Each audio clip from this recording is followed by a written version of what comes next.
in the Somalian community, killing it. Oh yeah.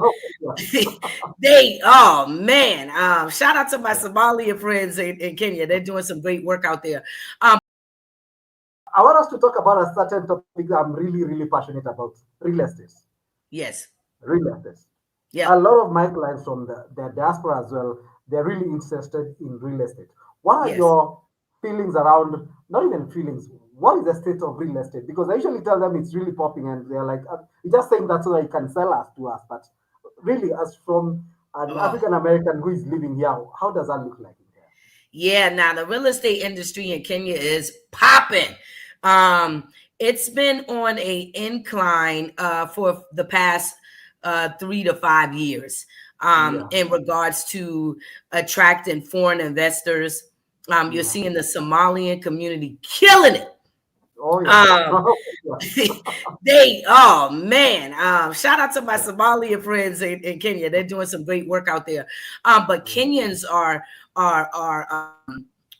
definitely diversifying their real estate portfolio.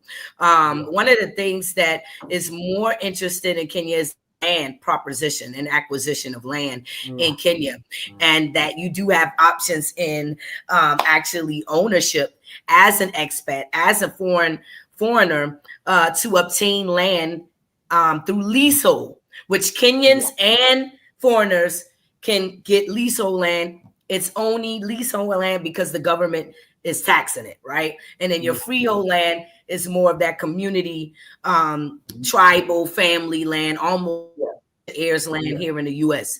So when you talk about the real estate, I'm telling you, from the high rises in Kilimani and Leviton to the bungalows and masonettes in Karen and Runda, to the beautiful communities that they're building off of Kambu and in Kambu County. Even you're looking at beautiful real estate coming up in Machakos. Forget about it. Even where we're going to be building in Thika, only about 45, 50 minutes outside of Nairobi. Real estate is where you want to go in terms of creating generational wealth. You definitely want to create asset protection and put it in a trust, which you can do locally. Shout out to Diaspora Freedom Initiative. They do the legal portion of protecting your assets right there in Kenya. So shout out to them. We hope to be working with them as we move along with our real estate project. But working with local Kenyans in terms of real estate is imperative because they know the scenery. They know the scenery. They know when you're getting ripped off. They know when you're being overpriced. They know this is not the best area for you to invest or the best time to invest. They can really advise you. And I've leaned on even my partnerships with my with my vendors and my team to give my clients the best advice in terms of real estate. But real estate in Kenya, even if you're just renting a place, I mean, you can rent a place in Runda right now as low as a townhouse, as low as $1,000 unfurnished, moderate, nice. I mean, it's only 3 years old, a development in Runda. I mean, something like gated community, something like that in the States would run you every bit of $2,000 to $3,000 a month. And it's not going to be as nice. It's not going to be as friendly and modern than what you can get right there in Kenya. You know what? I'm gonna just put out myself and now you're talking about real estate. For those guys who are interested and you want to get a local guide here in Kenya, I'm raising my hand because I feel like even the prices the experts are being given are actually a little bit higher, and you know that happens a lot. It really helps you to go with a local person because outrightly I can tell you that you're being actually scammed. Some of the places you're being told to come and live are not livable places. So it's very easy for us, for someone like me. Just within an instance, you can tell me, and I'll tell you that's not even a good place, or that's very high, or they're scamming you. So enough of that. Let me ask you something that. Let me ask you, Wakeshovia, and you personally, right?